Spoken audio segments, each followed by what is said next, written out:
Hello guys, how are you? Have a great morning. Last time આપણે simple tense અને continuous tense એટલે કે ત્રણ સાદા કાળ અને ત્રણ ચાલુ કાળ શીખ્યા. હવે આજે આપણે પૂર્ણ કાળ તરફ ગતિ કરીશું. આપણા જે ત્રણ સાદા કાળ હતા, ત્રણ ચાલુ કાળ હતા, હવે ત્રણ પૂર્ણ કાળ. તો પૂર્ણ કાળ ની અંદર પહેલો આપણો જે કાળ છે present perfect tense number 7. Present perfect tense.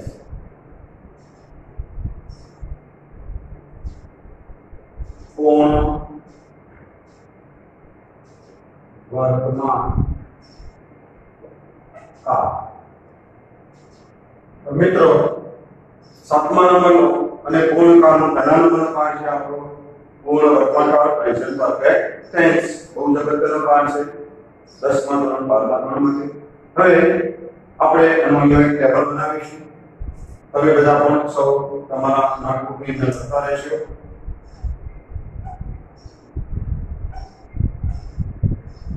I have written,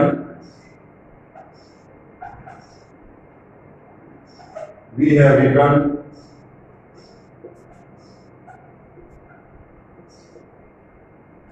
you have written,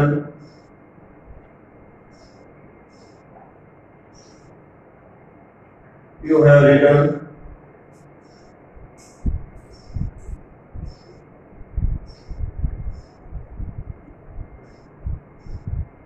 he has written,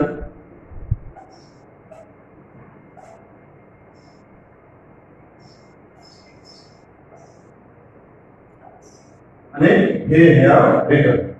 તો આ લખ્યા પછી આપણે વ્યવસ્થિત રીતે ગોઠવા જેવું બનાવી દઈશું. સૂત્ર બનશે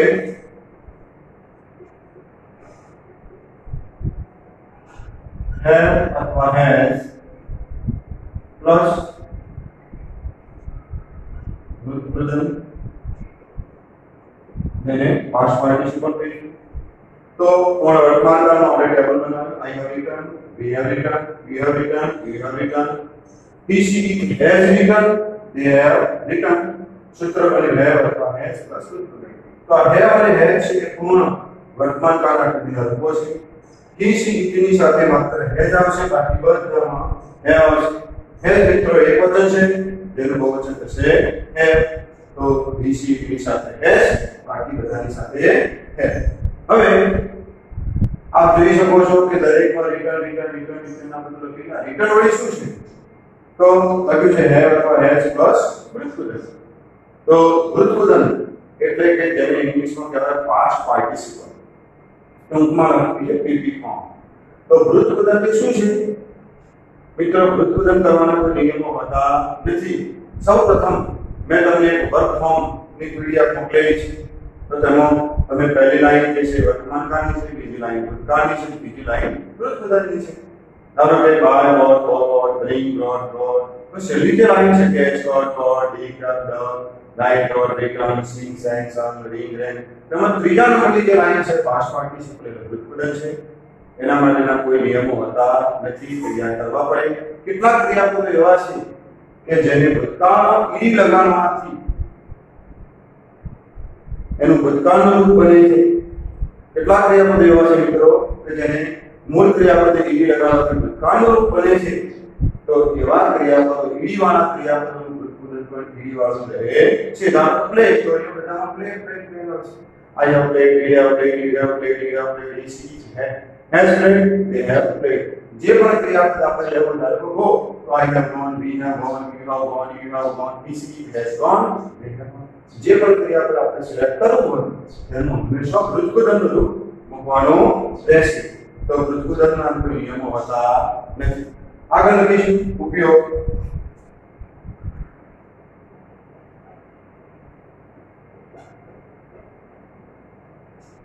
તો પૂર્ણ વર્તમાન કાળનો ઉપયોગ. પૂર્ણ વર્તમાન કાળ ક્યારે વાપરીશું? બધી મિત્રો હમણાં જ પૂર્ણ થયેલી કોઈ પણ ક્રિયા, હમણાં જ પૂર્ણ થયેલી કોઈ પણ ક્રિયાની અસર હજુ સુધી ચાલુ છે. ફરીથી, હમણાં જ પૂર્ણ થયેલી કોઈ પણ ક્રિયાની અસર હજુ સુધી ચાલુ છે તેવું દર્શાવવા માટે પૂર્ણ વર્તમાન કાળ વાપરી શકાય. ફરીથી, હમણાં જ પૂર્ણ થયેલી કોઈ પણ ક્રિયાની અસર હજુ સુધી ચાલુ છે તેવું દર્શાવવા માટે પૂર્ણ વર્તમાન કાળ વાપરી શકાય. આ કાળને સમજવું પણ બહુ જ અગત્યનું છે મિત્રો. પૂર્ણ વર્તમાન કાળ, હમણાં જ કોઈ પણ ક્રિયા પૂરી થઈ હોય અને એની અસર હજુ સુધી ચાલુ હોય.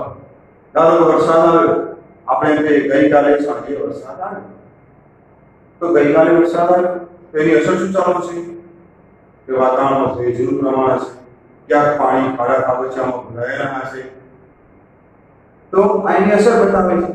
ધારો કે પંખો ફરે છે. હવે પૂર્ણ વર્તમાન કાળમાં મેં તમને પંખાનું ઉદાહરણ 3 જુદા જુદા કાળમાં આપ્યું. ચાલુ વર્તમાન કાળ, ચાલુ ભૂતકાળ અને ચાલુ ભવિષ્યકાળ. પણ હું એમ કહું, તમે હમણાં જ પંખાની સ્વિચ બંધ કરી, મેં હમણાં જ પંખાની સ્વિચ બંધ કરી તો શું કહેવાય? મેં હમણાં જ પંખો બંધ કર્યો, પંખો બંધ કર્યો પણ તરત ઉભો રહેશે? ધીમે ધીમે આપણે કઈ સ્વિચ બંધ કર્યા પછી પણ તરત સ્ટોપ થઈ જતો નથી, શોર્ટ બ્રેક મારતો નથી. ધીમે ધીમે ફર્યા કરે. જેવી એની લોડિંગની સ્પીડ, અંદરના જે સારા વગેરે જેવી સ્પીડ છે, સિસ્ટમ છે, એ પ્રમાણે 1 મિનિટ, 1.5 મિનિટ વગેરે એની જે સ્પીડ છે 2 મિનિટ સુધી ધીમે ધીમે ઘૂમ્યા કરે છે. તો પંખો હમણાં જ બંધ કર્યો છતાં ધીમે ધીમે ફર્યા કરે છે. શું બતાવે છે? ક્રિયા હમણાં જ પૂરી કરી, એની અસર ચાલુ છે. તાત્કાલિક બંધ કરવો હોય તો પાંખી પકડી પાડવું પડે, તો લાકડી ઊંચી કરી દેવી પડે.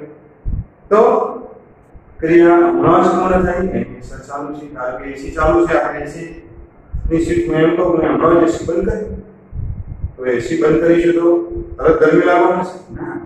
રૂમની અંદર અમુક સમય સુધી એનું જે ઠંડક, જે કુલિંગ છે એ જળવાઈ રહેશે, ઠંડક રહેશે. તો ક્રિયા હમણાં જ પૂર્ણ કરી, એની અસર ચાલે છે.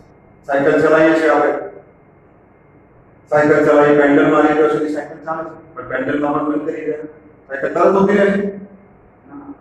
મેં હમણાં પેન્ડલ મારવાનું બંધ કર્યું છતાં પણ સાયકલ આગળ ધીમે ધીમે ગતિ કર્યા કરે છે. જેવી એની જે ચક્કર છે, એની જે સ્પીડ છે, રોલિંગ સ્પીડ છે, એ પ્રમાણે ગતિ કરે છે. તાત્કાલિક ઊભી રાખવી હોય તો આપણે જાણીએ છીએ બ્રેક મારવી પડે, બંને બ્રેકો મારી દેવી પડે. અથવા બ્રેક ન હોય, ઘસાઈ ગઈ હોય તો આના જેવા કોઈ ઊંચા માણસ હોય તો બે પગ નીચે અડાડી દેવા પડે, તો સાયકલ ઊભી રહે. તો હમણાં સાયકલ બ્રેક મારી, હમણાં સાયકલ અને પેન્ડલ મારવાની ક્રિયા બંધ કરી, છતાં પણ ગતિ કરવાની ક્રિયા. તો કોઈ પણ ક્રિયા હમણાં જ પૂર્ણ થઈ છે પણ એની અસર ચાલુ છે, તો તેને કહીએ પૂર્ણ વર્તમાન કાળ. તો આ પોઈન્ટનો ઉપયોગ હવે નિયમો લખવાનો, પણ નિયમો અમુક કોઈ આવશે નહીં. મેં તમને હમણાં જ કીધું કે ભૂતપૂર્વ કરવાના કોઈ નિયમો હતા નથી, તો તૈયાર કરવા પડે. તો ભૂતકાળમાંથી ટીવી વાળું છે કે ભૂતપૂર્વની અંદર ટીવી વાળું બનશે. તો હવે ઓળખ દર્શક શબ્દો.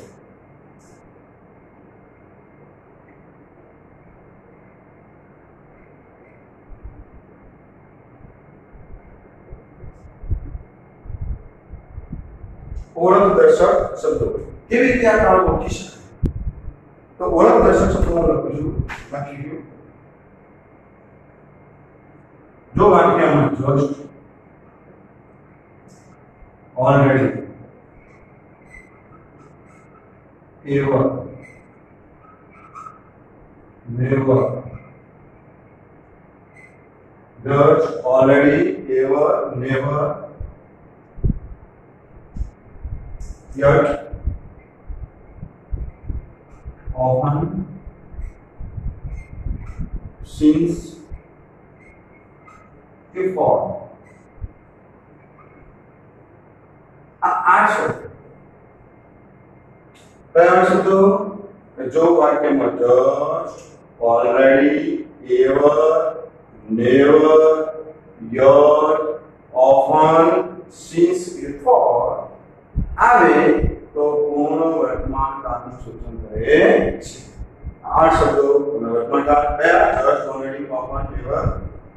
since for main શબ્દો શું આ વાક્યની અંદર જે કોઈ પણ since અને for આ બે જે શબ્દો શું આમાં મેં વારંવાર since અને for જોવા મળશે પૂર્ણ વર્તમાન કાળનું સૂચન કરે છે બરાબર ટોટલ 8 શબ્દો આપણે લખ્યા just already ever never yet often main શબ્દો છે since અને for તો પૂર્ણ વર્તમાન કાળનું સૂચન થશે તો મિત્રો આપણે પ્રેઝન્ટ પરફેક્ટ ટેન્સ પૂર્ણ વર્તમાન કાળ શીખ્યા ખાસ કરીને એનું સૂત્ર ધ્યાનમાં રાખીશું have has પ્લસ વૃદ્ધિપદમ અને મૂળભૂત શબ્દોની આપણે ધ્યાનમાં રાખીશું હવે આગળનો ટેન્સ છે past perfect tense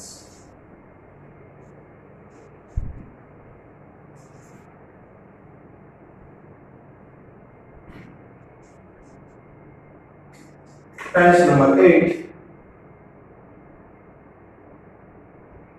past perfect tense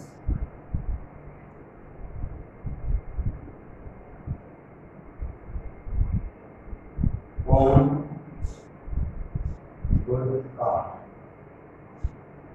past perfect tense means पूर्ण भूतकाल तो पूर्ण भूतकाल તમે ગેસ કરી શકો કે પૂર્ણ વર્તમાન કાળ અને પૂર્ણ ભૂતકાળમાં શું ડિફરન્સ હશે જેમ ચાલુ વર્તમાન કાળમાં આપણે જોયું કે એમિજા પ્લસ આઈ જે ચાલુ ભૂતકાળમાં એમિજાનું ભૂતકાળ થઈ ગયું હશે પ્લસ આઈ એમ આમાં માત્ર ભૂમિના રૂપો બદલાશે પૂર્ણ ભૂતકાળની અંદર પહેલામાં પૂર્ણ વર્તમાન કાળમાં જે have has પ્લસ વૃદ્ધિપદ હતા પૂર્ણ ભૂતકાળમાં એના બદલે શું થશે have તો I had written લખીશું we had written you have written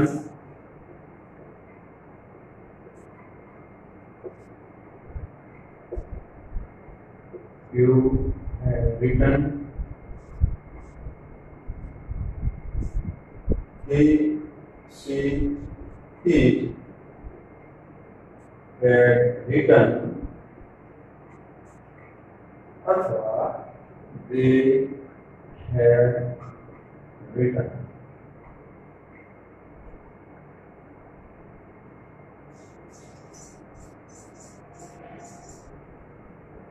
तो सूत्र लखीशु had plus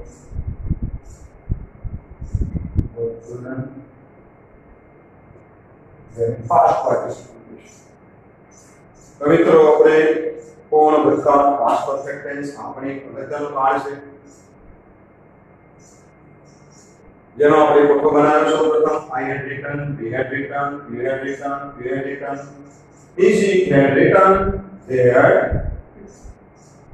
સૂત્ર બની had plus એટલે કે past participle હવે મેં તમને હમણાં જ કહ્યું કે પૂર્ણ વર્તમાન કાળ તો પૂર્ણ વર્તમાન કાળનું સૂત્ર શું હતું have has plus વૃદ્ધિપદ પૂર્ણ વર્તમાન કાળ પ્રેઝન્ટ પરફેક્ટમાં have has plus વૃદ્ધિપદ જ્યારે પાસ્ટ પરફેક્ટમાં બનશે એમાં has બંનેનું ભૂતકાળ પહેલામાં આપણે જોયું કે BC ની સાથે has આવતો પણ અહીંયા have હોય તો એનું has હોય બંનેનું ભૂતકાળ થાય છે had plus વૃદ્ધિપદ આવશે વૃદ્ધિપદ એટલે પાસ્ટ પાર્ટિસિપલ મેં તમને અગાઉ પણ કહ્યું કે એના કોઈ નિયમો હોતા નથી તો ત્યારે કરવા પડે તો આપણે તૈયાર હવે મિત્રો પૂર્ણ ભૂતકાળ આ રિટર્ન લખ્યું એટલે બધામાં રિટર્ન આવશે ને આપણે એક રાઈટ ક્રિયાપદ પસંદ કર્યું છે કોઈમાં રાઈટ આવ્યું કોઈમાં રાઈટ આવ્યું કોઈમાં રોટ થઈ ગયું કોઈમાં રાઇટિંગ થઈ ગયું કોઈમાં રિટર્ન થઈ તો એના જુદા જુદા જે ફોર્મ્સ તમારે બીજું કોઈ ક્રિયાપદ પસંદ કરવું હોય ધારો કે તમે એમ કહો ઈટ ખાવું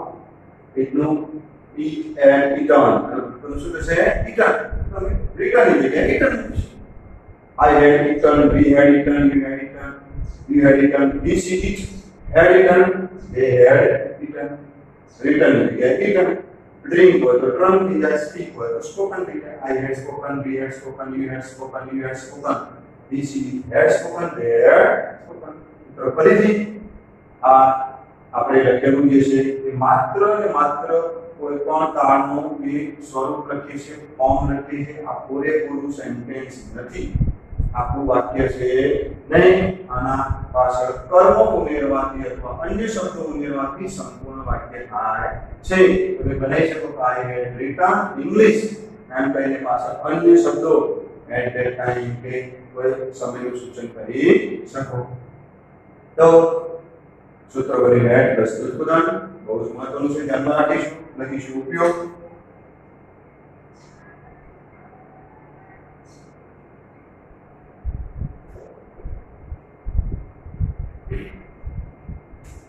પૂર્ણ ભૂતકાળનો ઉપયોગ લખીશું મિત્રો. રેડી? લખીજો. ભૂતકાળમાં પૂર્ણ થયેલી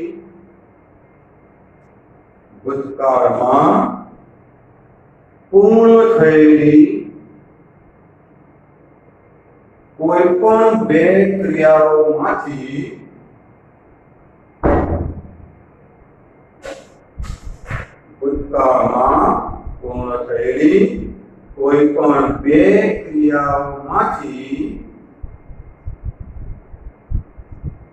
પ્રથમ નંબરે પૂર્ણ થયેલી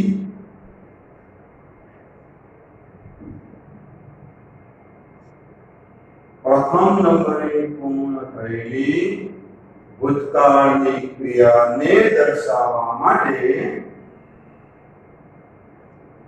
પ્રથમ નંબરે પૂર્ણ થયેલી ભૂતકાળની ક્રિયાને દર્શાવવા માટે પૂર્ણ ભૂતકાળ વાપરી. ફરી સમજાવો કે ભૂતકાળમાં પૂર્ણ થયેલી બે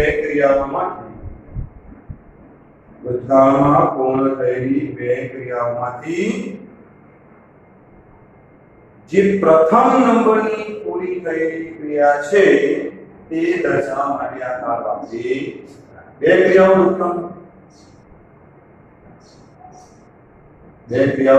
ભૂતકાળમાંથી. ધારો કે હું કહું કે મેં ઘરનું લોક ખોલ્યું અને ઘરમાં પ્રવેશ. બે ક્રિયાઓ. ઘરનું લોક ખોલ્યું, ઘરમાં પ્રવેશ. તો લોક ખોલવાની ક્રિયા પણ ભૂતકાળમાં છે, ઘરમાં પ્રવેશવાની ક્રિયા પણ ભૂતકાળમાં છે. તો આ બે ક્રિયાઓ વારાફરતી થઈ છે. બે ક્રિયામાંથી જે ક્રિયા પહેલી પૂરી થઈ છે, પહેલી કઈ ક્રિયા પૂરી થઈ છે? ઘરમાં બેસી ગયા છે પછી તું લોક ખોલ્યો? પહેલા લોક ખોલ્યો, દરવાજાના પર લગાવેલો લોક ખોલ્યું, પછી અંદર ગયા. પહેલી ક્રિયા જે લોક ખોલવાની છે, I had opened the lock of my house before entered the room. Before entered the house. ઘરમાં પ્રવેશ્યો તે પહેલા મેં ઘરને જે લોક હતું, દરવાજાનું જે લોક હતું તે ખોલ્યું. તો બે ક્રિયાઓમાંથી જે ક્રિયા પહેલા નંબરે પૂર્ણ થઈ છે તે ક્રિયાને દર્શાવવા માટે કામ આપી શકાય. આ સિવાય પણ આ કામના જુદા જુદા નિયમો છે. પહેલા નંબરની ક્રિયાને દર્શાવવા માટે પૂર્ણ ભૂતકાળ વપરાય, બીજા નંબરની ક્રિયાને દર્શાવવા માટે સાદો ભૂતકાળ વપરાય. મિત્રો, આ કાળ ક્યારે પણ એકલો વપરાતો નથી. આપણે એમ કહીએ આઈ હેડ રિટન ઇંગ્લિશ તો વાક્ય ખોટું પડે. કેમ? વાક્યના એક ભાગમાં સાદો ભૂતકાળ હોય તો જ બીજો ભાગ પૂર્ણ ભૂતકાળ બને છે. તો આનો આપણે ઉપયોગ શીખ્યા. આ સિવાય પણ ઘણા બધા જુદા જુદા એના ઉપયોગો છે. એ ડિટેલમાં જ્યારે આપણે કાળને ભણીશું, અભ્યાસ કરીશું ત્યારે તે બાબત એમાં આવશે. હવે નિયમો તો મળશે નહીં. તમે કહ્યું કે તમારી ભૂતકાળ કરવાના કોઈ નિયમો હતા નથી. આપણે તૈયાર કરવા પડે છે અથવા પીડી વાળું જે રૂપ છે એ વાળું જ ભૂતકાળનો પણ રહેશે. તો હવે ઓળખ દર્શક શબ્દો.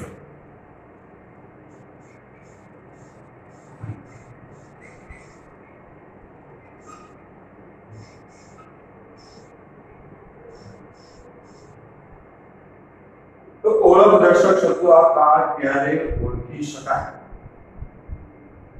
When we can recognize distance. આ કાળ આપણે ક્યારે ઓળખી શકીએ? તો લખીશું એવા શબ્દો છે. જો વાક્યમાં શું હોવું જોઈએ? તો when, before,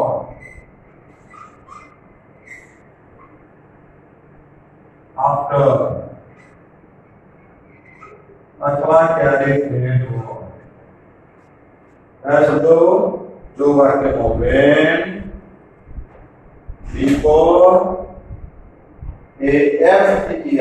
after, એ ક્યારેક that હંમેશા નહીં, always, rarely, ભાગ્યે જ આવે છે. મેઇન શબ્દો ત્રણ, when, before, after, પણ ક્યારેક that પણ જોવાનું. So when, before, after કે ક્યારે that હોય એટલું જ નહીં પણ વાક્યનો એક ભાગ સાદો ભૂતકાળ હશે તો જ બીજો ભાગ પૂર્ણ ભૂતકાળ હશે બરાબર તો છે when, before, after સાથે કેવું હોવું જોઈએ સાદું ભૂતકાળ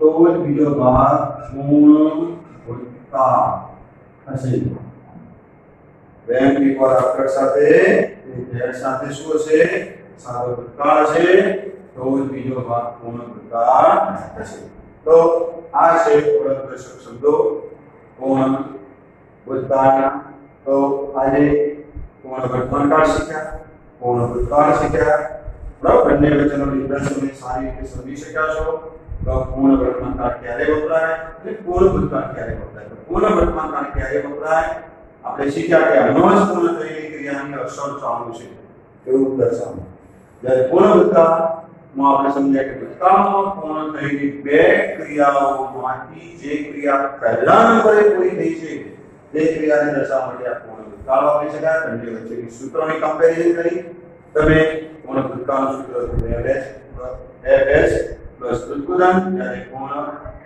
પૂર્ણ વર્તમાનકાળનું સૂત્ર તો have has પ્લસ વૃત્તગુદન જ્યારે પૂર્ણ ભૂતકાળનું સૂત્ર છે had પ્લસ વૃત્તગુદન બંને વચ્ચે ઓળખદર્શક શબ્દોનો પણ તમે કમ્પેરિઝન કરશો તો ખ્યાલ આવશે કે પૂર્ણ વર્તમાનકાળમાં મેં જુદા જુદા 8 ઓળખદર્શક શબ્દો લખાયા હતા જ્યારે અહીંયા 4 છે પૂર્ણ વર્તમાનકાળમાં કયા 8 હતા કે જો વાક્યનો just, already, ever, never, often, yet, since, before જ્યારે પૂર્ણ ભૂતકાળમાં આપણે લખ્યું કે when, before, after કે ક્યારે that પણ વાક્યનો એક ભાગ સાદો ભૂતકાળ હોય તો જ બીજો ભાગ પૂર્ણ ભૂતકાળ બનશે તો મિત્રો આટલે સુધી આપણે બંને કાળ શીખ્યા છે નેક્સ્ટ આપણે આવતા લેક્ચરની અંદર શીખીશું તમે આ બધું લખતા રહેજો સમજતા રહેજો ઇયરફોનનો યુઝ કરશો તો વધારે સમજ પડશે નોટબુકની અંદર ખાસ લખવાનું છે સુંદર અક્ષરે લખવાનું છે વારંવાર એનું રિવિઝન કરવાનું છે અને આવી તકલીફ પરિસ્થિતિની અંદર ઘરમાં જ રહેજો